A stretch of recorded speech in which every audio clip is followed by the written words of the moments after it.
Hey, welcome back to the channel. Thanks for tuning in. And if this is your first time, we say welcome. Look guys, today I have a spin on an old classic. We like stuffed bell peppers, but you know stuffed bell peppers can be very time consuming. So what I have today is an unstuffed bell pepper soup. It's a cozy dish for this particular time of year. So tune in, watch how I fix this, and let me know in the comments.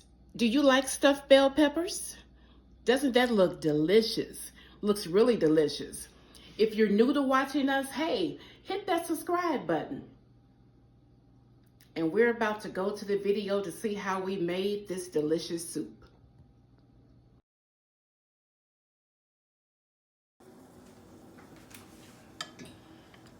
Okay, so we're going in with our bell pepper mixture and our onion.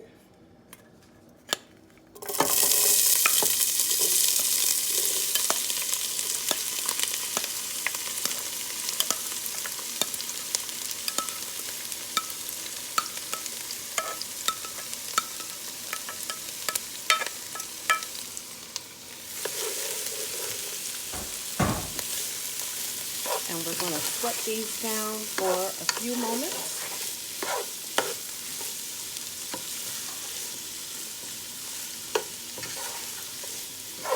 You know, making stuffed bell peppers sometimes can just be a hassle with the preparation that you have to do to the peppers, and then getting the filling together, and then you have to stuff each individual pepper. So doing an unstuffed bell pepper soup is a lot easier to do.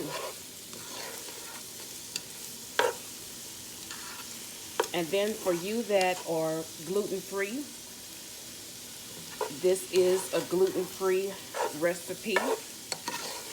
This is a recipe that's even better the next day. Good for meal prep. And in this time of the year we're in, this is just a cozy type of meal.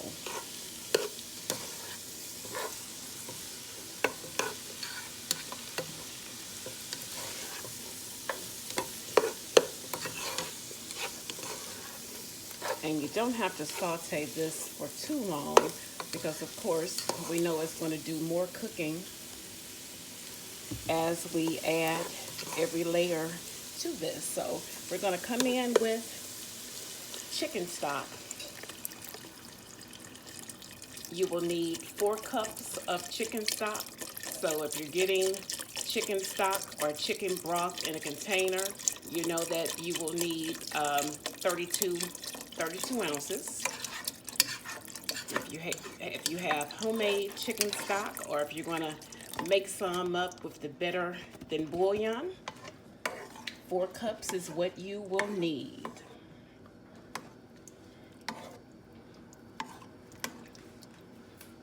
We're coming in with our tomato sauce.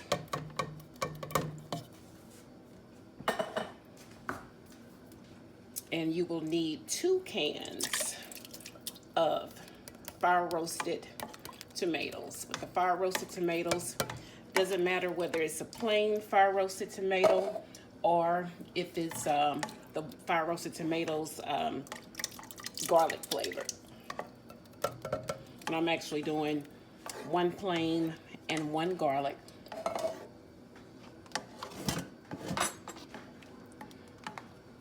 I'm coming in with the seasoning blend that I talked about when I was introducing the ingredients, and that's oregano, it is cumin, it is garlic, and it is paprika, and you can also use smoked paprika. And then, as I said earlier, you know, if you do not have a well-stocked variety of seasonings in your pantry, and maybe you don't want to buy all of those ingredients to make this recipe, because maybe those ingredients are not things that you use often, get you a taco seasoning pack. because the very same ingredients are in that pack. So we're just going to let this come up to a boil. We can go ahead and add in the ground beef that I had already browned. And remember, I said earlier, it's better to do this with a 90-10 ground beef. But if you have a ground beef that's not as lean, use it, but just brown it first and drain it well. But if you're using a 90-10, you can put that in and your bell peppers and onions at the same time, because of the 90-10 being so lean, it is not going to let off all of the fat that the other grades of ground beef will do.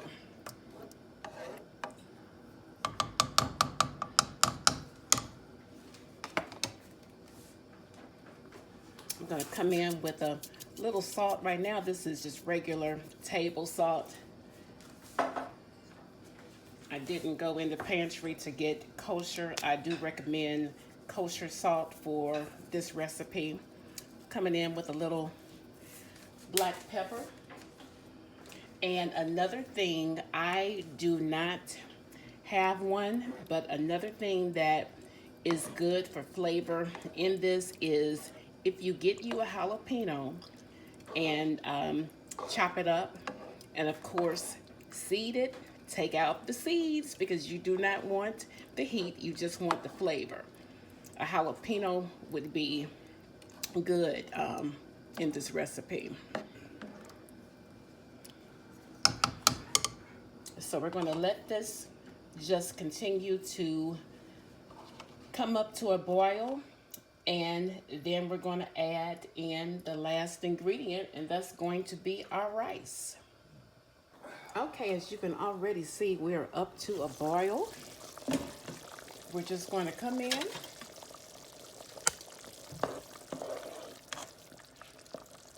and stir, and now it is time to add our rice.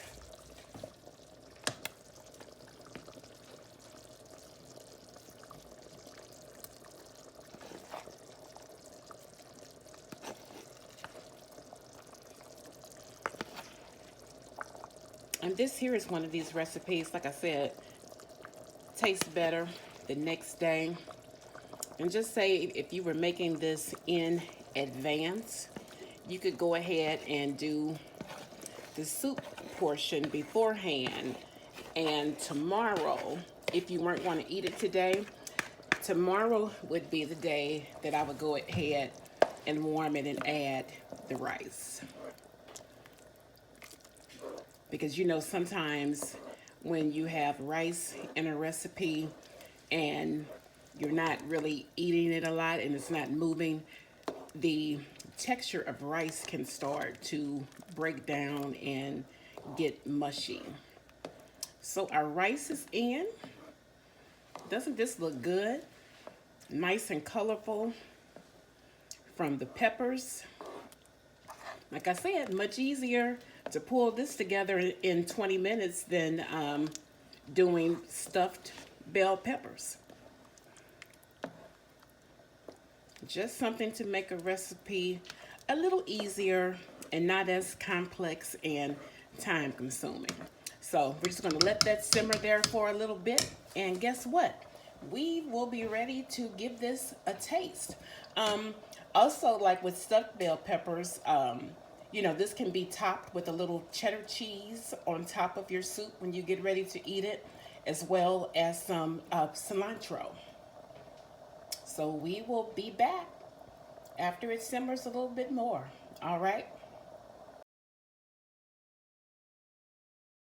Hey everybody, so our unstuffed bell pepper soup is done, and we're going in for the taste test.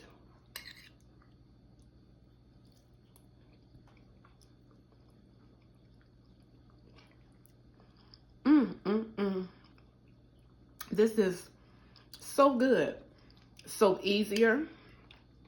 It has the same taste that you would get in a stuffed bell pepper, but we didn't have to use all of the thyme. Mm, mm, mm, mm, mm, mm, mm. This is very good, very flavorful. As I said, it's very cozy. This is great for this time of the year. So give this recipe a try. Let me know in the comments, do you like stuffed bell peppers? Have you ever tried this soup before?